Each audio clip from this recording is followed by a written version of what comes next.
Okay, ladies and gentlemen, welcome to A Guide to DJing with Sadiq Bello. This is video number 3. If this is the first video you're watching, I suggest you go back and watch video number 1, which is the introduction, the mixer, and part 2, which is the decks, before coming to this, just so that you catch up and you're up to speed. They're only 10 minutes long, and so it should be easy to actually watch through before you come through to this video. So in the first video, I talked about the mixer, and in the second video, I talked about the decks and how everything on this is exactly the same as that. Now I'm going to show you how to combine everything that we learned in the first video and the second video into this third video. So I'm going to load up my track, which is demo track 1, and it's playing on deck 2. So I'm going to press play, and you can see the track is playing. While that track is playing, I'm going to go over to deck 1 and press demo track 2. Now remember when I was talking about the sync button and the tempo button. At the moment, this track that I've got is currently on 128. So if I wanted to, I could press beat sync, because this track is on 120. So actually, before I press that, let me show you something. So if I press track 2 and I press play, and then I go over to deck 1 and I press play,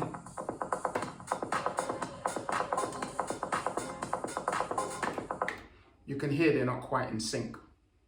So what I have the option to do is either press play and move my fader until this is at 128. There. And then I can press play on this one.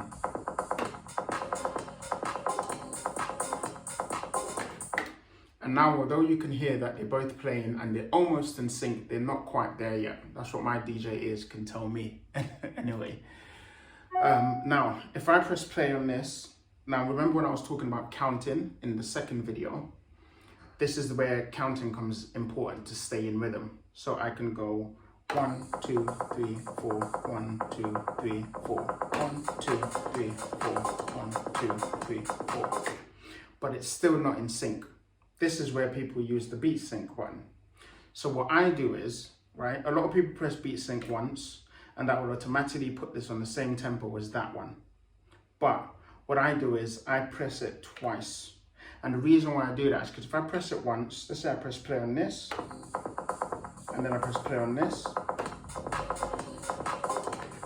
right? It syncs it, but it keeps it on quantize, which I don't like, because then the computer is still in control of the song. So I press it twice, because now they're both on 128, but by removing beat sync, I now have control of what I want to do with that song. Simply, I can move it out of the way if I want to, or move it back into the way. All I've done is put the tempo on the same tempos. So if I press this and I count that 1, 2, 3, 4. Now that's still not in beat for me. So remember when I was talking about the differences between the Q button, where you press it and if you let go it stops, and if you press play and you stop it and you press play, it carries on from where it was playing. This is where the Q button comes in handy, because I can press this, play on this track. I can press play on this deck, but on this deck I'm not going to press play. I'm going to press Q, and I can let go, and I can keep counting until I feel it's right. Right, now that sounds like that's in sync to me. So while holding the Q button, I'm going to press play, and now it will play from where I played it. And now we're in sync. Now, the thing that I mentioned about when I was talking about the mixer in the first video, I spoke about these Q buttons, about hearing what I can hear in the headphones. So what I can do is I can put the volume down on 1, and I can use the headphones, and in my headphones, I can now hear this track if I press play.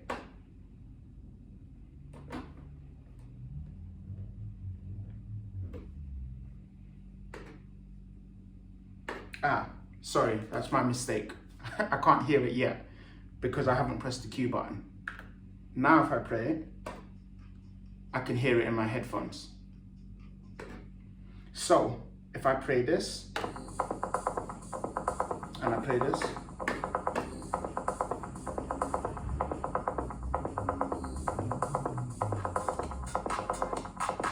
and decide to bring the volume up, then I can fade this out.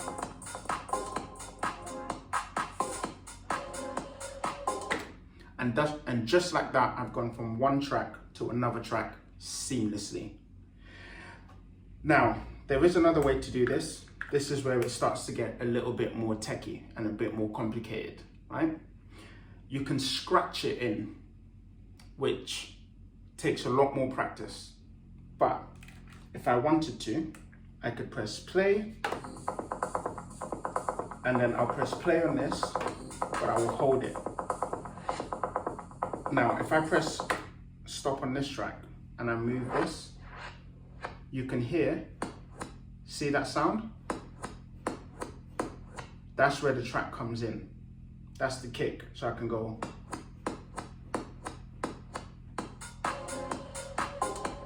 And bring it back.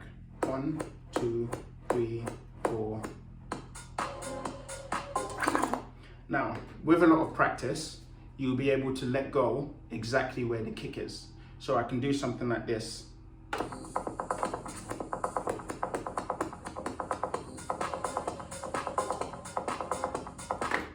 See that? So I've just scratched it that way. So I can go.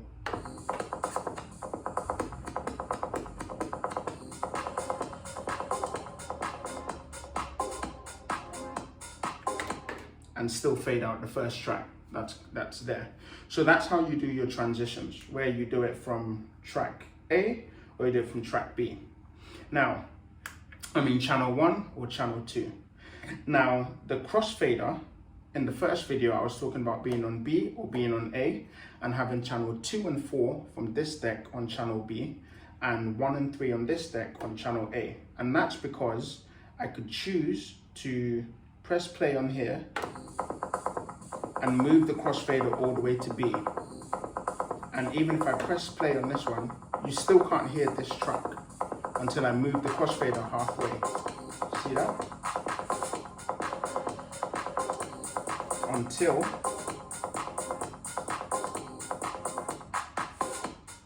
all you can hear is this track. So that's the difference between the crossfader and the volume buttons.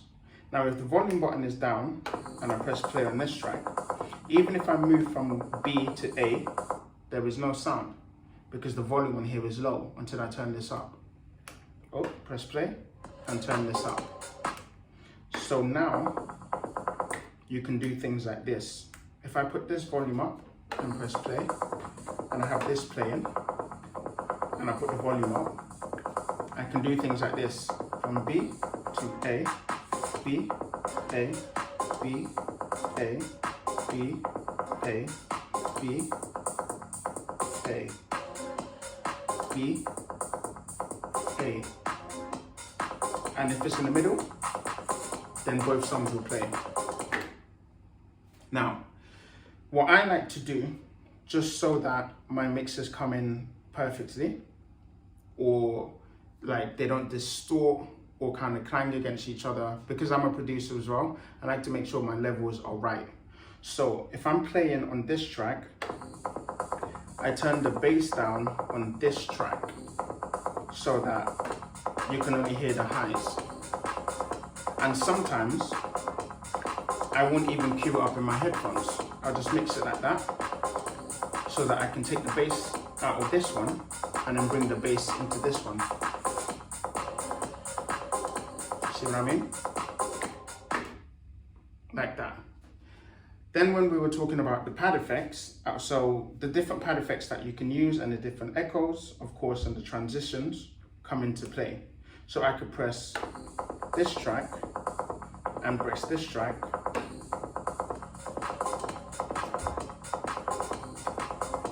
and have them both playing. Then on this one, I'll press shift and beat jump and I can beat jump this.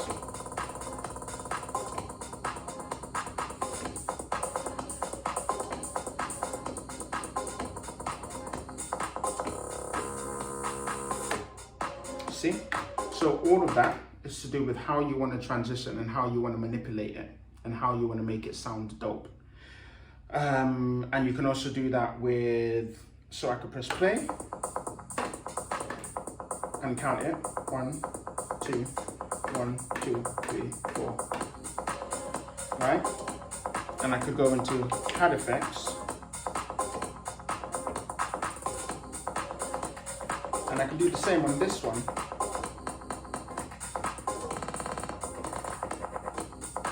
And it will still play in sync because I've already figured them out on the same tempos.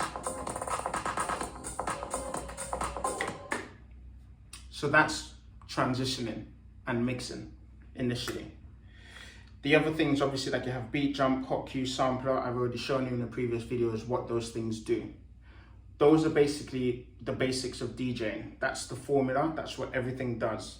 And it's just about learning and familiarizing yourself with what these things do so that you can manipulate it to the best of your ability and how you want to. In the next video, that's exactly what I'm going to do. I'm just going to mix from one track into the other continuously using different methods of everything that I've shown you in the past 3 videos. And that will be the first 4 videos. Thank you. Stay locked, tune in, subscribe, like, comment. If there's anything that you want me to go through properly in these videos, also send to me, comment below, I'll read it and I'll make a video on it. Thank you.